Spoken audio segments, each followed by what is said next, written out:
A small southern town greeted the morning like it always did, with sunlight spilling across quiet streets, birds calling from old oak trees, and parents rushing children off to school. Nothing about that day felt unusual. It was the kind of morning where life moved slowly and peacefully, where people believed bad things happened somewhere else.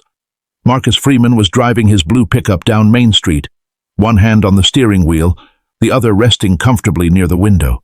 Years ago he had worn a Navy SEAL uniform and walked into danger for a living. Now he fixed engines, helped neighbors for free when they were short on cash, and focused on raising the one person who mattered more than anything in the world. Beside him sat his 9-year-old daughter Ayana, clutching her backpack with excitement shining in her eyes. The drive to school was their special time. They talked about homework, about life, about dreams. That morning she was especially happy because her class had been assigned a project about heroes. She told her father she had already chosen who she would write about. Marcus smiled and guessed famous leaders and athletes, but Ayana shook her head and said she picked him. She said he was her hero because he served the country, helped everyone in town, and always did what was right even when it was hard. Marcus felt his throat tighten with emotion as he listened, trying to hide how proud he felt. Before he could respond, flashing red and blue lights suddenly filled the rearview mirror. The peaceful moment shattered instantly. Marcus's shoulders stiffened as he slowly pulled the truck to the side of the road. He had experienced traffic stops before and knew how quickly things could turn dangerous. He calmly reminded Ayana to keep her hands visible and stay still. 2 officers stepped out of their cruiser. One approached slowly with a cold expression, while the other hovered nervously behind him. The first officer claimed Marcus had a broken taillight, though Marcus knew it worked fine. Something in the man's voice carried hostility rather than professionalism. Years of training kicked in as Marcus moved carefully, announcing every motion. He lifted his phone and began recording, explaining he was only protecting himself. The officer's face hardened at the sight of the camera. His tone shifted from authority to aggression. He mocked Marcus, questioned his rights, and accused him of acting suspicious. Marcus stayed calm, reaching slowly toward the glove compartment for his registration. That was when everything spiraled out of control. The second officer suddenly shouted that Marcus had a gun. Time seemed to freeze. Ayana watched her father's eyes widen in confusion as he tried to speak. Before he could finish a single word, gunshots cracked through the morning air. 3 loud blasts echoed down the street. Marcus's body jerked as blood spread across his chest. His phone fell to the pavement, still recording. He collapsed out of the truck onto the asphalt. Ayana screamed his name and scrambled toward him, her hands shaking as she held his face. She begged him to wake up, to talk to her, to come back. The officers stood back, not rushing to help, not calling for aid with urgency. Instead, they began talking into their radios, already shaping a story. Neighbors stepped outside, shocked by what they were seeing. Some raised their phones to record, while others stared in horror. The officers claimed Marcus had reached for a weapon. They said they feared for their lives. They repeated the lie until it sounded official. Paramedics arrived, but it was too late. Marcus Freeman was gone. Ayana sat wrapped in a blanket in the back of an ambulance, staring at the spot where her father had died. She heard reporters speaking about a dangerous suspect and a justified shooting. Each word felt like another wound. No one seemed to care about the truth. But Ayana remembered something important. Her father's phone was still in the truck. When no one was watching closely, she slipped away and grabbed it. The screen was cracked, but the video was saved, and it showed everything clearly. Calm voice, hands visible, no weapon, just lies followed by bullets. Her heart pounded as she realized her father had captured the truth before he died.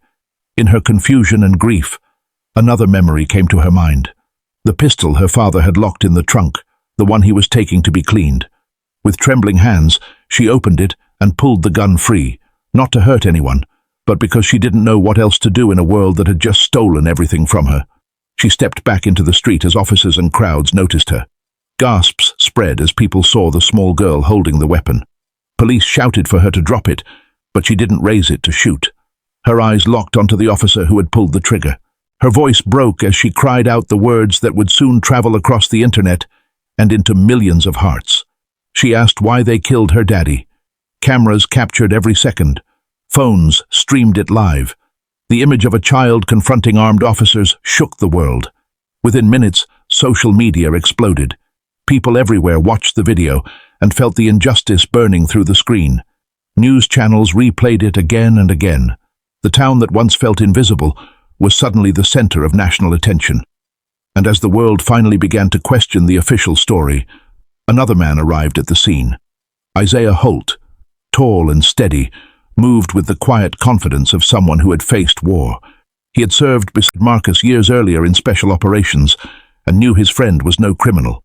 But the moment he saw the fear on Ayana's face and the tension in the officer's lies, he understood something was terribly wrong. Marcus Freeman had not died by accident. He had been silenced, and the truth Marcus recorded was about to change everything. Isaiah Holt did not believe in coincidences.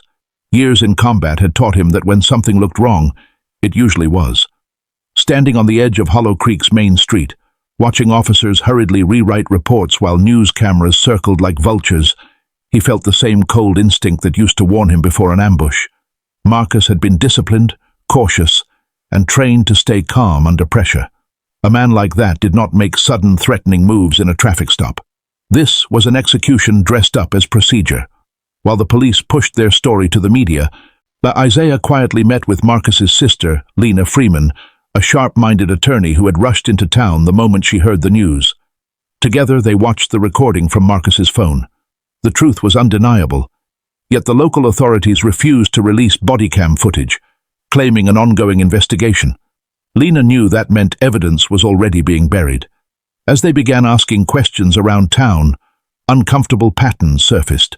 Neighbors whispered about officers harassing Marcus for months. A shop owner mentioned seeing him taking photos near the river late at night. Another resident recalled him talking about something poisonous being dumped outside town. Isaiah followed the trail to the creek and found dead fish floating on the surface and rusted industrial barrels hidden behind trees, each stamped with the logo of a massive defense contractor. The company had a long history of government contracts and almost unlimited political influence. Lena pulled property records and financial statements and discovered payments made to police leadership and city officials under vague consulting titles. Marcus hadn't just been pulled over randomly. He had been gathering proof of environmental crimes and corruption that tied the corporation, the mayor's office, and the police department together in one dirty web. The deeper they dug, the clearer it became that Marcus was killed to stop him from exposing it. When an investigative journalist named Tanya Cruz agreed to run the story, the hope briefly returned. She verified the dumping through satellite images and former employees who admitted the company had been poisoning poor neighborhoods for years while officials looked away. But before the article could go live, Tanya's car was forced off the road and burned beyond recognition. Authorities labeled it a tragic accident within hours. Isaiah recognized the message immediately. Someone powerful was erasing anyone who came close to the truth. Not long after, police arrested Isaiah on fabricated charges, claiming security footage showed him trespassing at corporate sites. In jail, he was beaten in blind spots where cameras didn't reach and denied access to Lena. At the same time, Ayana was taken from her aunt and placed into the home of a woman connected to the police chief, where she was punished for bad behavior and forced into strict obedience meant to break her spirit. The system closed in from every direction, trying to isolate, exhaust, and silence them. But Marcus had not stood alone in life, and he would not stand alone in death.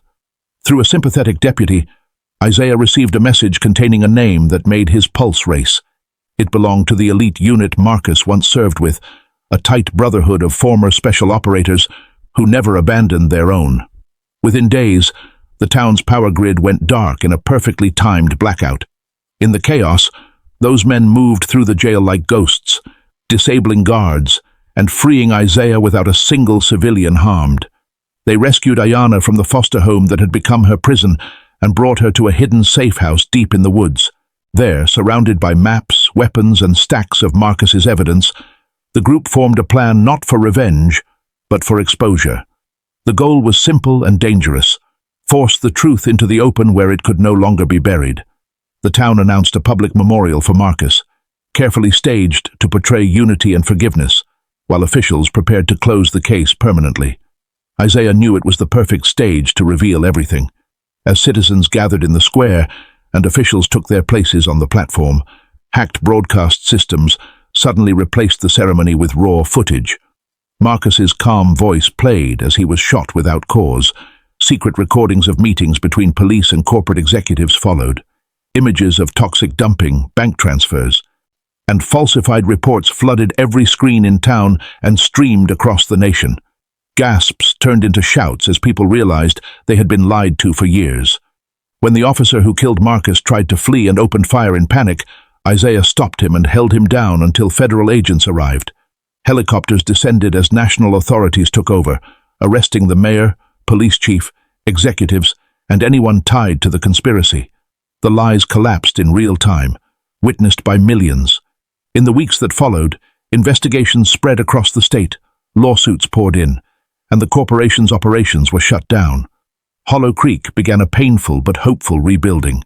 Murals of Marcus and the journalist who died for the truth appeared on downtown walls as symbols of courage.